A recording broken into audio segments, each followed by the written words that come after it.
Would you go with me to the third Psalm, Psalm 3, verses 1 through 6. I'll read from the New King James Version of the Bible. Psalm 3, verses 1 through 6. Lord, how they have increased who trouble me. Many are they who rise up against me. Many are they who say of me, there is no help for him in God. But you, O Lord, are a shield for me, my glory, and the one who lifts up my head. I cried to the Lord with my voice, and he heard me from his holy hill. I lay down and slept. I awoke, for the Lord sustained me. I will not be afraid of 10,000s of people who have set themselves against me all around. You may be seated. The grass withers, the flower fades, but the word of the Lord shall stand forever. I want to preach for just a few moments from this sermon subject about tell him all about your trouble. Tell him all about your trouble. Psalm 3 is a morning psalm. It's the kind of psalm you begin your day with when you know you have a difficult day ahead of you. This is the kind of psalm you spend the morning with when you know tomorrow is going to bring some difficult circumstances. It is a psalm for trouble on the horizon that's too much for you to cope with alone. It is then that you turn to these words of David. David, through his own experience, give us God-honoring words to work through the trouble of a difficult day. In the first two verses of this psalm, David laments, Lord, how they have increased that trouble me. Many are they which say of my soul, there is no help for him in God. David is, in fact, in trouble as he writes these words, because the background of this psalm is recorded for us in 2 Samuel chapters 15 through 18. And David's personal problems bleed over into his public life. He's got some problems at home that affect his work and role as the king of Israel. 2 Samuel records that David's son Amnon rapes his sister Tamar. And when this vile violation goes unaddressed by David for more than 2 years, David's son Absalom, Amnon's brother, decides to take matters into his own hand. He decides to avenge his sister of this vile act from their half-brother Amnon, and when the dust settles, Absalom has killed his brother Amnon because he raped his sister Tamar. Absalom runs as a fugitive for about 3 years. And David decides to invite him back into the compound there in Jerusalem. But when he returns, this reconciliation is partial and painful, because for 2 years, David refuses to allow Absalom to even behold his face. Absalom becomes so enraged, so embittered by what he seems as a slight from his father, that he decides to get back at his father by leading a rebellion.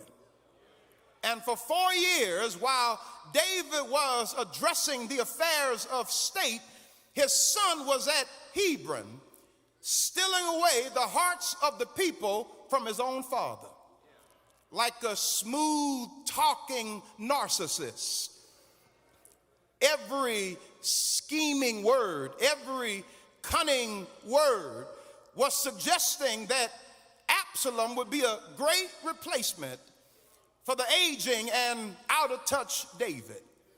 Can't you see Absalom at the gate, greeting all those who come to Hebron for some sort of reprieve or justice, saying, if I were in charge, you have someone who is concerned about your well-being. Absalom, with his sly, cunning smile, there snickering and smiling in the faces of the people of God, and wouldn't you know it, he steals away the heart of the men of Israel. And when David turns, he now has over 20,000 trained soldiers that were once under his command, have now defected and are now following his rebel son. Can't you see David fleeing from Jerusalem, from his own son, leading a revolt against his own father with 20,000 trained soldiers looking for him to take him out? But it gets worse, because we discover through reading 2 Samuel that David had a former best friend, a counselor and advisor, a brother named Ahithophel. Now, this was David's road dog. This was his ace boom coon. This was his ride or die best friend for life. And his former best friend has now defected and has joined in with his rebel-like son, leading a revolt against King David. David's got some real trouble, because he's got trouble at home. He's got trouble now from the house that has bled out into his public life. His daughter has been raped. His son has been killed. His son, Absalom, is now leading a revolt against his father. His former best friend and counselor and advisor has turned on him, and to make matters worse, David says it's so bad that his enemies are saying his circumstances are so dire that not even God can help him out of it. We see that in 2 Samuel 16. There's a brother named Shimei, and Shimei picks up stones and throws stones at David and calls David a bloody man and curses David and tells David, it's your own fault what you're going through, and nobody feels sorry for you.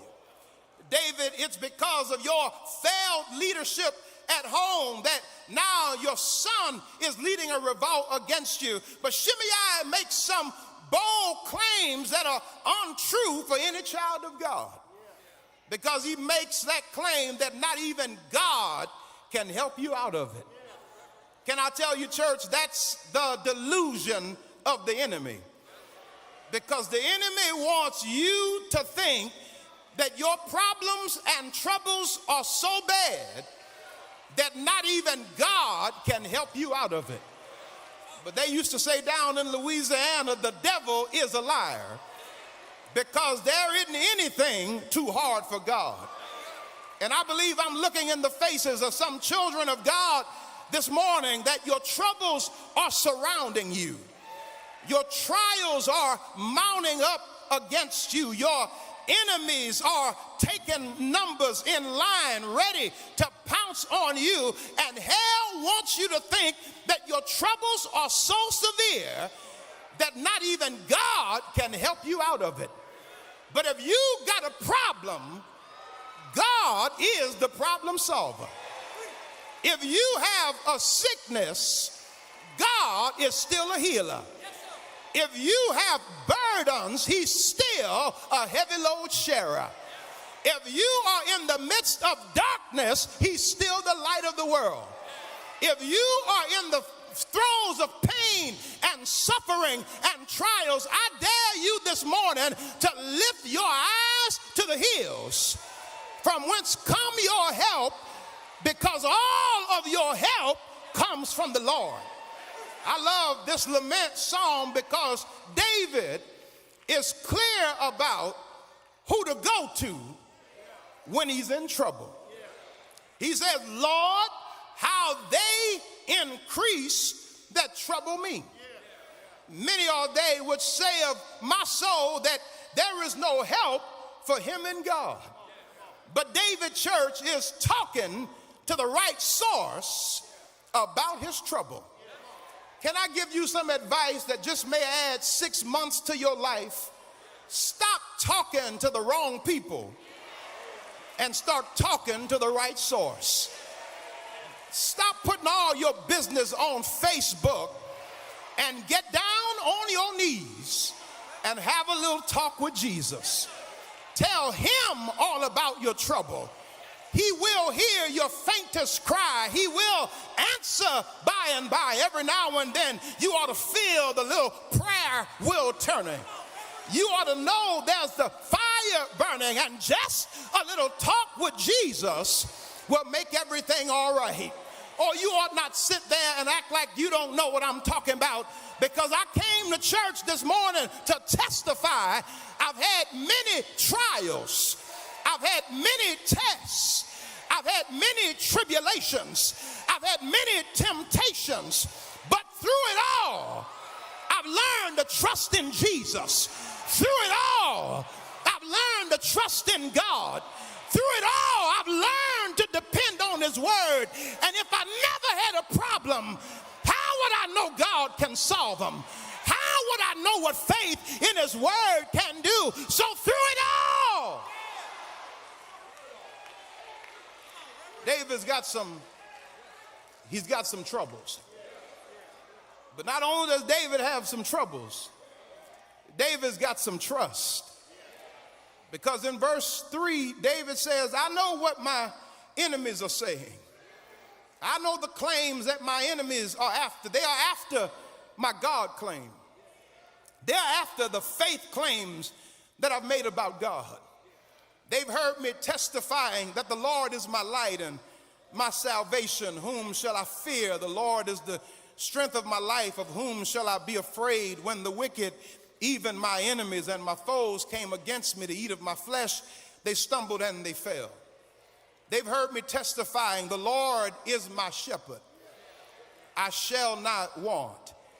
He makes me lie down in green pastures. He leads me beside still waters. He restores my soul. He leads me in the paths of righteousness for his name's sake. And yea, though I walk through the valley of the shadow of death, I will fear no evil, for thou art with me. Thy rod and thy staff, they comfort me. Thou prepare a table before me in the presence of my enemies. Thou anointest my head with oil. My cup runneth over. Surely goodness and mercy shall follow me all the days of my life, and I will dwell in the house of the Lord forever. They've heard me say, I will bless the Lord at all times, and his praise shall continually be in my mouth. My soul shall make her boast in the Lord. The humble shall hear thereof and be glad. Oh, magnify the Lord with me, and let us exalt his name together. They've heard me saying, I've been young and now I'm old, and still I've never seen the righteous forsaken, nor his seed begging bread. They've heard me saying, many are the afflictions of the righteous, but the Lord will deliver him out of them all. They've heard me saying that the Lord is close to those who have a broken heart, and he saved those who are crushed in their spirit. They've heard me saying that I would have fainted unless I believed to see the goodness of the Lord in the land of the living. They've heard me saying, wait on the Lord and be of good cheer. Again, I say, wait on the Lord. Well, what are you going to do, David, now when your city is in trouble and your friends are against you and your son is leading a revolt against you and your daughter has been violated and nobody trusts your leadership and nobody trusts your command and your poll numbers are down and the stock is down on your value? David says, here's what I'm going to do. I'm going to lift mine eyes unto the hills from whence cometh my help, because all of my help comes from the Lord. Can I tell you, child of God, it's easy to trust God when everything's going your way. It's easy to trust God when your bills are taken care of and you've got money left over to play with. It's easy to trust in God when things are well in your marriage and your family is doing fine. It's easy to trust in God when you got a clean bill of health and there's nothing wrong in your background. But can you, like Job, declare in the furnace of affliction, I know in whom I have believed, and I know that he's able to keep what I've committed unto him. David says, but you, O Lord, are a shield for me. You are my glory and the lifter of my head. I love that, church. But you, O Lord, are a shield for me. I know what my enemies are saying, but you, O Lord, are a shield for me. It's dark in my life right now, but you, O Lord, are a shield for me. I don't know what tomorrow is going to bring, but you, O Lord, are a shield for me. I don't know how I'm going to raise these children with the government shut down, but you, oh Lord, are a shield for me. I don't know how I'm going to pay these bills, but you, oh Lord, are a shield for me. Can I tell you why that shouts me? Because David calls God his shield of protection. This word for shield is not the handheld shield that a soldier uses during hand-to-hand combat. But this shield that David described is really a body armor. It's a shield that's about the height of a door, about the width of a broad man's shoulders, which suggests that David says that God is not just my partial defense. God got me from head to toe. Oh, you don't know when to shout, church. Because I believe I'm looking at some people who can testify, preacher, there have been some times when the enemy has shot arrows in my direction.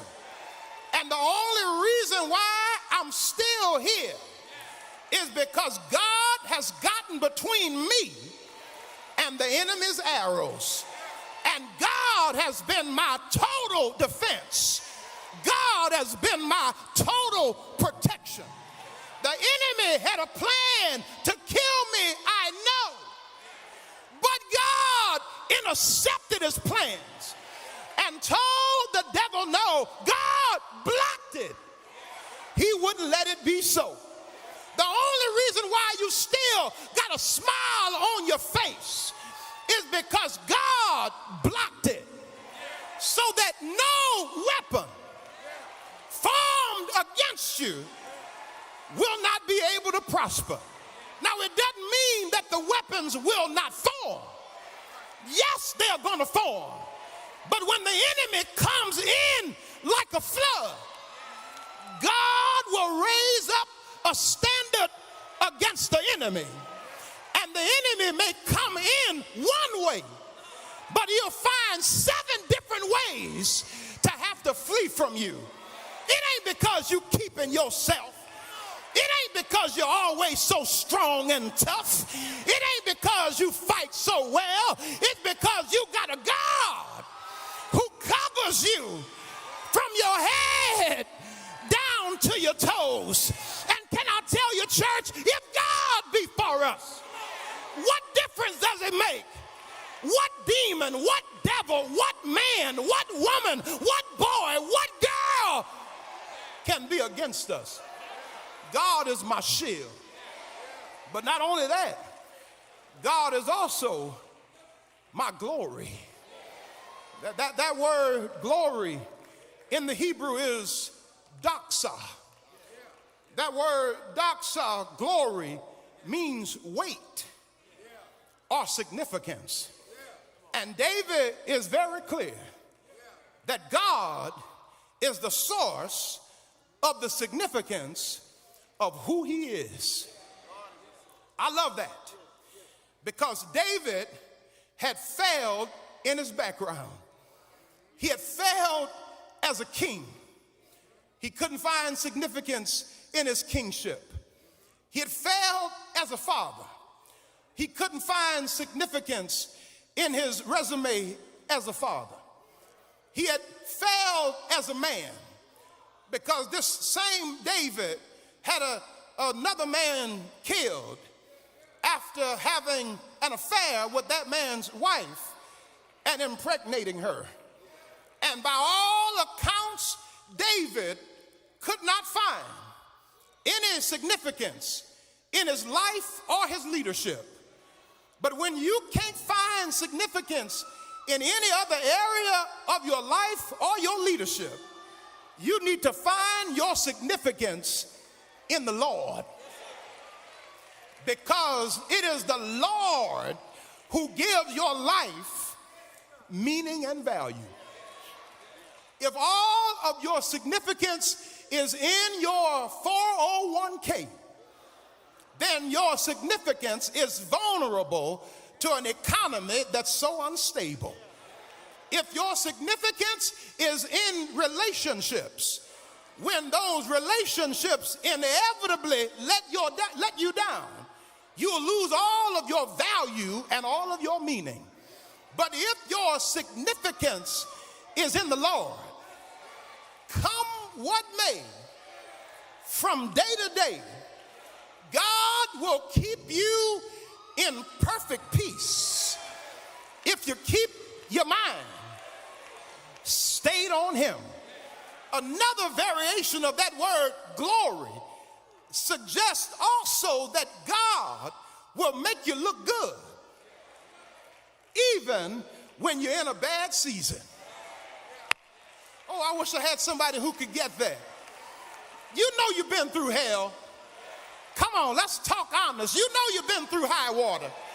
You know the only reason why you look as well as you look right now is because God has been your glory. God has given you pick me up when life lets you down. God has given you peace like a river. Peace like a river down in your soul. God is my glory. But not only that, God is also the lifter of my head. God is the lifter of my head. When I was playing basketball in high school, my wife was a cheerleader for one of the rival schools in our parish down in South Louisiana. And incidentally, I always had my best game when we were playing my wife's school, because though she was in an opposing cheerleader uniform and I was in an opposing basketball uniform, I know her job was to cheer on her team on the sideline, but I didn't take it like that. The way I took it was that girl is on my sideline calling my name, telling me to be encouraged. That was the game. I got every loose ball, every extra rebound.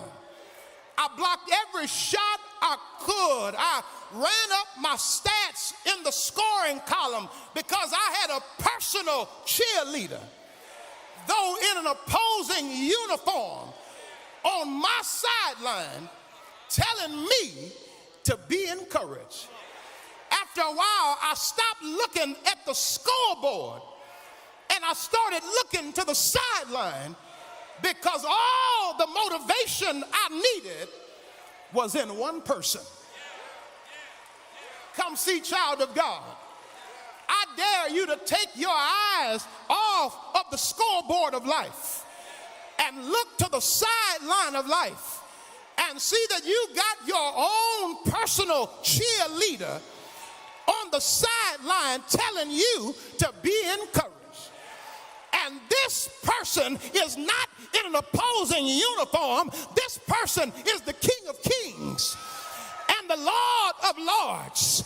This person is the Rock of Ages, the stone that the builders rejected, telling you it's going to be all right.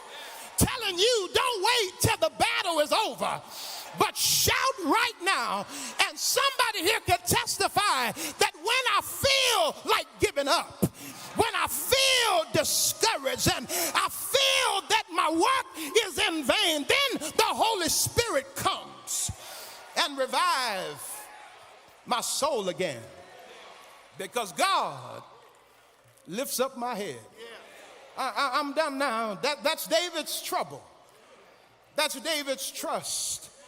But David has a testimony. David says, so what I'm going to do is I'm going to tell God about it. David says, I'm going to tell God about it. I'm going to cry out to him. Father, I stretch my hands to thee. No other help I know. If thou withdraw thyself from me, whither shall I go? David tells God about it. And David says after his talk with God, he went to sleep. He went to sleep with 20,000 trained soldiers looking for him, trying to take him out. And you can't sleep because you got one subliminal message on Facebook from somebody you've never even met in person. Man, if you don't go home and get in your bed and turn your pillow to the cold side of the pillow and pull your covers up around your neck and go to sleep, because it don't make sense for you to be up stressing and tossing and turning when you got a God who neither slumbers nor sleep. So I dare you this morning to stop telling God about how great your problems are and start telling your problems about how great your God is, and go to sleep knowing that God's going to take care of you. I cried to the Lord and he heard me. And David says he sustained me. I went to sleep, but I woke up the next morning because the Lord sustained me. And as a result of that, David says, I will not be afraid of the 10,000s of enemies who've set themselves against me all around. When you know who God is, when you've seen God work in your background, because you have a proven track record of God's faithfulness yesterday, you may not know what tomorrow holds, but you know who holds tomorrow. My 3-year-old son, Amari, is sort of whiny. He is sort of whiny. And I can't blame him because he got it honest. He didn't get it from his mama. He didn't get it from his other siblings. He didn't get it from his grandparents, but he got it from somebody. He's sort of whiny. And when he doesn't get his way, he throws tantrums. He's going to mess up everybody's day because he didn't get his way. And he got it honest. And his mother says to him a few weeks ago, Amari, you're too big for that. Use your words and stop all that crying. She says, Amari, you cry about everything when you've got words that you can use to express yourself instead of all that crying. I just stopped in here this morning to tell somebody, you're too big for that. You're too big to be throwing all these tantrums and all that pouting and all that fussing and cussing and falling out and tripping. Use your words. You got some words. Use your words. If God be for us, who can be against us? Use your words. Is there anybody here who's got some words this morning? If you got some words, use your word. You ought to open up the word, download and deposit the word, so that when the trials come in your life, you've got something to stand on. They that wait upon the Lord shall renew their strength. They shall mount up with wings as eagles. They shall run and not be weary. They shall walk and not faint. Use your words. Is there anybody here who's got some words? If you got some words, use your words. I will trust in the Lord. For those who trust in the Lord shall be like Mount Zion. They shall be like a city that cannot be removed, but abides forever. Use your words. Is there anybody here who's got some words? If you got some words, use your words. Blessed is the man who walketh not in the counsel of the ungodly, nor stand in the way of sinners, nor sit in the seat of the scornful, but his delight is in the law of the Lord, and in his law does he meditate day and night. And church, can I tell you, the real value of a testimony is not simply that you tell others about what God is able to do and what God has done, but the value of a testimony is that every now and then you need to remind yourself. You need to tell yourself, God is able to see me through this. I don't know what problems you have this morning, but can I tell you, whatever the problem, he's able to solve them. Can you help me close this morning and testify that problem that I had, I couldn't seem to solve? I tried and I tried and I kept getting deeper involved. But when I turned it over to the Lord and I stopped worrying about it, then the Lord worked it out. Is there anybody here who can help me close this morning and testify? I put it all in his hands. I put this and that. I put this and that. I put it all in his hands. And here I am this morning. I'm unaware of how it's going to work out for me. I don't know how it's going to turn out on tomorrow, but I'm going to stand on the promises of God, because he's not a man that he should lie. If God said it, then that settles it. So what are you going to do in the meantime? In the meantime, I'm not going to wait till the battle is over, but I'm going to lift my hands. I'm going to shout with the voice of triumph, because I know who my God is. I know know what he's able to do. If you've ever tried him, then you can testify.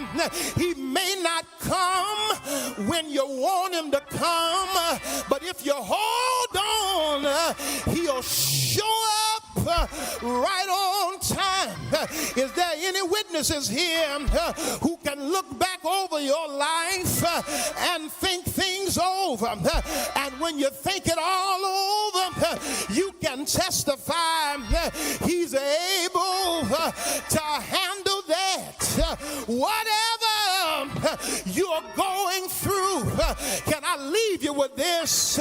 This too shall pass. It doesn't matter how dark the night. It doesn't matter how long the day. I got a feeling everything is going to be all right. Here is how I know it's going to be all right. Because one Friday on a hill called Calvary, it didn't look so good. They hung him high and stretched him wide. It didn't look so good. When he died out on Calvary, it didn't look so good. But I got good news for you. Early Sunday morning, he got up from the grave. Because he lives, I can face tomorrow. Because he lives, all of my fears, they are gone. So shout with me one time. Your trouble cannot last. Your trials cannot last. Your suffering cannot last. Your sickness cannot last. Tell him all about your trouble. Tell him all about your trials. Tell him all about your pain. Won't he work it out? Won't he make a way? Won't he pick you up? Won't he turn it around?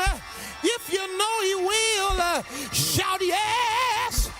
Shout yes. Shout yes.